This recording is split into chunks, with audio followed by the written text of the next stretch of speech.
ibihano bijanye n'indishi canke ibintu bafashe ku muntu yacumuye bijya vyama n'igihano burya n'icaha nticafuswe. Iyo rero agumye yigenza neza aguma ari muri uwo mwidegenzo arimwo gushika akoze ikibi n'ubundi asubiriye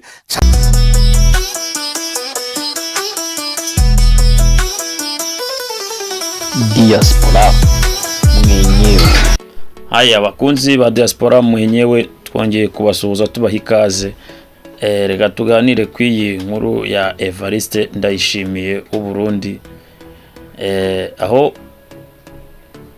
biravugwa yuko Bujumbura rwagati kabisa hari ubwoba bwinshi nyuma yuko ingabo z'u Burundi zirasiye abantu babiri mu mazi ya Cyohoha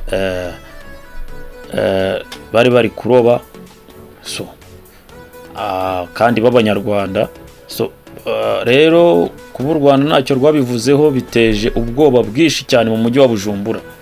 Barimo baribaza ko twabikoze ntihagire icyo government bikoraho cyangwa ibivugaho, aho ntago abantu baza kudutera cyangwa baza kudukubita bitewe nuko Neva nawe ari muribuka ko yavugaga ati nzanyura mu Kirundo.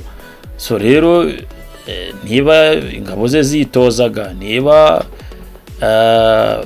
zabarebye zikavuga ati aba ni Abanyarwanda reka tubakure mu nzira, ni amakuru agitohozwa. Turagaruka rero ku indege yiwe bari kuvuga yuko we yivugiye yuko yaheze mu igaraje i Madrid, yanamezeho ibyatsi kamemu, nabonye uko igaragara yamezeho ibyatsi. Anyway, reka dutangirire hano. Neva biravugwa yuko President Evariste Ndayishimiye biravugwa yuko Ministiri w'itumanaho uherutse gupfa ejo bundi Gabi Bugaga yarapfuye, ariko ibikekwa kuri guverinoma y'u Burundi ngo nuko yaba ariyo yaba yaramuhitanye bitewe nuko Gabi Bugaga ngo yari yatangiye kwaka ibyangombwa bimujyana kujya gutura hanze. Rero government y'u Burundi gakeka yuko ashobora kugera hanze agakorana na ya mitwe irwanya u Burundi, harimo ngo na Zaredi Tabara. Rero ngo ku itegeko rya Neva, ku itegeko rya Evariste Ndayishimiye perezida w'u Burundi, ngo aza kubategeka ati mwebwe nimuhitana uwo muvandimwe, kuko ngo hari telefone y'umuntu w'ishuti ya Gabi Bugaga yafashe, yashakaga Gabi Bugaga ariko ataza ahari, aramwandikira kuri WhatsApp arabwira ati ko ngushaka ndakubona ne my boss, hari imishinga bagiraga ngo bagure. Ngo ubutumwa rero bwamusubije ngo uwo mugabo yaketse yuko telefone idafitwe na Gabi Bugaga, kuko ngo bamusubije bitandukanye nuko baganira, yarasanzwe aganira na Gabi Bugaga. Rero Gabi Bugaga yari mu ijoro ari bupfe ngo nibwo yamwandikiye. Rero bigakekwaho yuko yaba yarishwe na government, akaba ariyo ijya guverinoma y'u Burundi, akaba ariyo ijya kumujugunya hariya bamusanze ku muhanda, bavuga yuko iyo modoka yiwe kuko guverinoma y'u Burundi yo yavugaga yuko yakoze accident, ariko familia ya Gabi Bugaga n'izindi shuti zikavuga yuko ari kubeshya, ari guverinoma yaba yabikoze y'i Burundi. Ni bigitohozwa. Reka inkuru yose nimara kuba kimomo, imaze kuba fresh, turimo turayikurikirana undercover afite Bujumbura rwagati, niziza kuma amakuru ndaza kuyabagezaho, ndacyayatohoza. Anyway, ngo mu Bujumbura rwagati hari ubwoba bwinshi nyuma yuko FDNB irasiye abantu babiri b'Abanyarwanda barobaga isambaza cyangwa se barorwa n'andi mafi mu mazi ya Cyohoha. Bujumbura rwagati rero barimo baribaza ko government y'i Rwagasabo ntacyo yabivuzeho, ahari ntago twaba tugiye gushya. ku buryo ngo Neva yababwiye ati rero abo bantu baba barabikoze mu bashakishe mube mubabitsa aho abandi bajya kuko bashobora kuduteza ikibazo gikomeye cyane. Ariko bikavugwa yuko barashwe ku itegeko rya government y'u Burundi. Gusa bivugwa yuko guverinoma y'u Rwanda cyangwa se RDF ntacyo yegeze bitangazaho ibyo iryo sanganya ryabaye. Rero bigateza impaka nyinshi mu mujyi wa Bujumbura rwagati.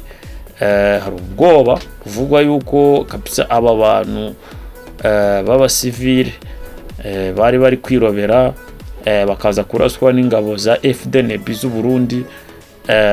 So baravugwa yuko bashobora kuza kubiryozwa nk'abarundi bose muri rusange. Nibwo bwoba rero buri Bujumbura rwagati. So turahita tugaruka ku ndege ya Evariste Ndayishimiye yagendagamo. Ndege ya Evariste Ndayishimiye yagendagamo biravugwa yuko iyi ndege ibitangazamakuru SS byose byanditse bivuga yuko Bujumbura Evariste Ndayishimiye yavuze yuko indege ye ikiri i Madrid yanamezeho ibyatsi, kuko bifuzaga yuko umunyamakuru nabonye aho yamubajije, nekereza ko mubibonye mbitangiza, amubaza ati ariko kuki utatanze itegeko ryo kuba yagurishwa ku biro ngo wenze ayo mafaranga azanywe yavuye mu iyo ndege yapimujwe mu biro baze bayongere mu misoro y'abarundi wenze bakugurire indi private jet. President Navana wati nanjye ibyo narabitekerezaga numvaga ari ngombwa ko nkwiye kubikora, ariko tabarundi ndabazi. Yasizemo akantu ko kuvuga ngo ariko ngo abarundi ndabazi, uhita wumva ce n'est pas facile, sibyo? So rero abarundi bo baravuga ati ariko iyo ndege ni gute tuha raisi indege yo kugendamo akajya agenda atega bisi sometime yabagiye mu bihugu byo hanze. Nk'ejo bundi wabonye ko yasabye lift Felix Antoine Tshisekedi Chilombo bagiye Italia, bari bagiye mu Butaliyani aho bari bagiye muri ya forum yari iri kuba, amuha lift. So bakibaza ubundi Evariste Ndayishimiye uyoboye Union d'Afrique kugenda utegatega indege nka perezida w'igihugu, abarundi aho ngaho niho bahita babonera ko uyu mugabo nawe ashobora kuba atari shyashya nawe ibyo bitari byiza, kuko ibyo abanyarwanda bagomyaga babwira abarundi nyirizina batangiye kugenda babibona, sibyo? None se urambwira wowe niba wararungitse ingabo DRC zijya gufasha Felix Antoine Tshisekedi afite indege nyinshi, wanamutegeka ukabwira ati ngiye kugira ngo nongere kubwa abandi makadege nzajya ngendamo, dori yanjye yaheze mu igaraje i Madrid yanamezeho n'ibyatsi yewe nizakira, uko mubwiza ukuri urafata wowe ingabo uzohereze DRC yesa ubwo bufaranga bwica nikize, kandi ubundi wagakwiye kumubwira ati nanjye mi gikorwa nkorera igikorwa cyahatare nzajya mpora ngushimira. None se ubwo urambwira yuko kugenda perezida kweri rais uyoboye Union d'Afrique, perezida uyoboye abarundi utorwa n'abaturage ugatega indege ukayitega ku buryo ugera iyo ugiye, private jet yawe ko yapfuye itazanakira, bwira Felix Antoine Chilombo gutabara, si inshuti yawe ntacyo atagufasha. Felix Antoine Chilombo yakurwaza, so akarebamo imwe niyo yabizahuruduka ariko byibura akayiguha. None se wowe byumufasha si byinshi? Ntago wajya umugaragariza yuko byibura nkuko wabivugaga ati ataza kuba abarundi ko ngo bose bayarafashwe, bimugaragarize nibinaba ngombwa ukure yabawe. None se ubundi bwurunguka nanje mbona nani kintu ahubwo binakumariye ko warohereje ingabo muri Kongo, amafaranga yose yaguha udafite indege ugendamo perezida w'u Burundi, ni ikibazo gikomeye cyane. Abonye ukuntu urimo kweri Asanteni sana, mukore subscribe tugomye